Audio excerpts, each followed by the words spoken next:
श्री परमात्मने नमः। श्री अष्टावक्र महागीता 15वां प्रकरण सूत्र 18। संसार रूपी समुद्र में तू एक ही था और होगा, तेरा बंध और मोक्ष नहीं है। तू कृतकृत होकर सुखपूर्वक विचर। बंधन में तीन का होना आवश्यक है, एक जो बंधता है, दूसरा जिससे बांधा जाता है, तीसरा बांधने वाला। अज्ञानी जीव ही बंधन में है। संसार के प्रति उसकी आसक्ति, उसका मोह, उसकी वासना ही बंधन है, जिससे व्यक्ति अज्ञानवश स्वयं ही बंधता है, कोई उसे बांधने वाला नहीं है। संसार कभी किसी को नहीं बांधता, किंतु ज्ञान प्राप्ति के बाद ज्ञानी की दृष्टि बदल जाती है। वह अपने को शरीर, मन और अहंकार से परे शुद्ध चैतन्य आत्मा जान लेता है, जिससे सृष्टि और आत्मा का भेद ही समाप्त हो जाता है। अज्ञान का पर्दा हट जाता है, फिर वही एक चैतन्य मात्र रह जाता है। जब एक ही है तो न बंधन है न मोक्ष। कौन किसको बांधे एवं कौन किसे मुक्त करे। इसलिए अष्टावक्र कहते हैं कि तू चैतन्य आत्मा होने से इस संसार रूपी समुद्र में एक ही था और आगे भी एक ही रहेगा। अज्ञान वस्तु ने देह अध्यास के कारण अपने को चैतन्य आत्मा से भिन्न शरीर समझा था। यही तेरा बंधन था। अब न तेरा बंध है न मोक्ष। तू कृतकृत हो गया। अब सुखपूर्वक विचर। आत्मा का स्वभाव ही मुक्त है, उसका बंध है ही नहीं। भ्रांति थी सो मिट गई। सूत्र 19। हे चिन्मय, तू चित्त को संकल्प और विकल्पों से क्षोभित मत कर। शांत होकर आनंद पूर्ति अपने स्वरूप में सुखपूर्वक स्थित हो। चित्त का स्वभाव है संकल्प विकल्प। जब उसमें संकल्प विकल्प की तरंगें उठती हैं तो चित्त क्षोभित होता है, उद्वेलित होता है। इन तरंगों का नाम ही मन है।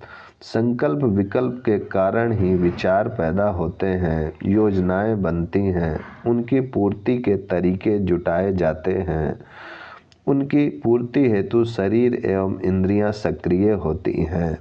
फिर मनुष्य कर्म करता है। अहंकार के कारण वह कर्ता बन जाता है, जिससे कर्मों का बंधन होता है। नए संस्कार बनते हैं। इस प्रकार पूरा कर्म जाल तैयार हो जाता है। यह कर्म जाल ही संसार है, यही बंधन है। इसलिए अष्टावक्र कहते हैं कि तू चैतन्य आत्मा है, तेरा बंध और मोक्ष नहीं है। तू एक ही है और शांत है। इसलिए अब तू नए सिरे से अपने चित्त को संकल्प विकल्पों से क्षोभित मत कर, वरना फिर कर्मजाल में उलझ जाएगा। यह आत्मा तेरा स्वरूप है, जिसे तू उपलब्ध हो गया है। अतः अब तू शांत होकर आनंद पूरित होकर इस अपने स्वरूप आत्मा में सुखपूर्वक स्थित हो। सूत्र 20। सर्वत्र ही ध्यान को त्याग कर हृदय में कुछ भी धारण मत कर। तू आत्मा मुक्त ही है। तू विमर्श करके क्या करेगा। अष्टावक्र फिर कहते हैं कि यह ध्यान धारणा समाधि अज्ञानियों के लिए है, जो ज्ञान प्राप्ति के साधन है। तो इस आत्मज्ञान को उपलब्ध हो गया। अतः अब इस ध्यान और धारणा का त्याग कर।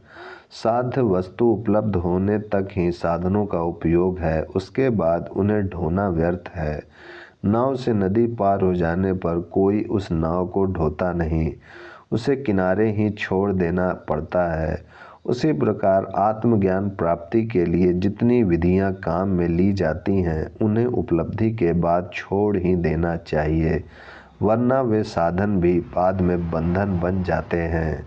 इसलिए अष्टावक्र कहते हैं कि अब हृदय में कुछ भी धारण मत कर। तू आत्मस्वरूप को उपलब्ध हो गया, इसलिए मुक्त ही है। अब विचार करके क्या करेगा। जब ध्यान कहीं भी नहीं रह जाता, चित्त शून्य हो जाता है, यही निर्विकल्प समाधि है। यही आत्मा एवं परमात्मा की अनुभूति होती है। ओम शांति शांति शांति इति अष्टावक्र गीतायां पंचदश प्रकरणं समाप्तम्। ओम शांति।